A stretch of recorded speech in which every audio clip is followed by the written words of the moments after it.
In this video, we're going to talk about internal rate of return.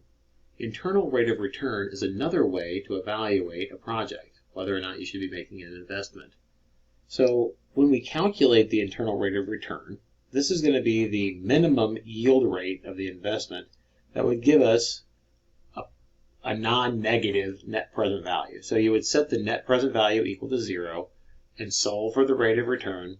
That's your internal rate of return. So if you were going to make an investment, you need to be able to get a rate of return higher than this internal rate of return to make it worth your while to invest in the project.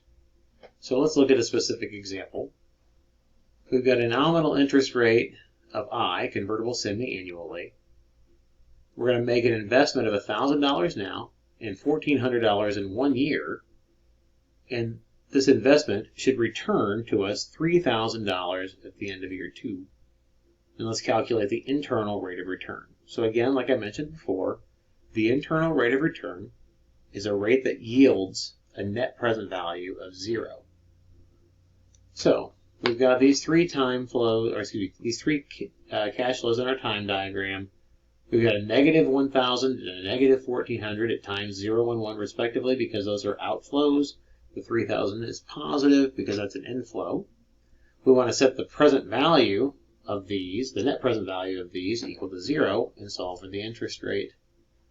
So we got negative 1,000 minus 1,400V because that needs to get moved back 1 year, plus 3,000V squared because that needs to get moved back 2 years is equal to 0. Dividing through, getting this quadratic here, 15V squared minus 7V minus 5 equals 0. Use our quadratic formula, gives us 2 roots. The negative root for V doesn't make any sense for us, so we'll use the 0.8561 for V. And then we can go through and use that particular value to solve for the nominal semi-annual interest rate, which will be 16.16%.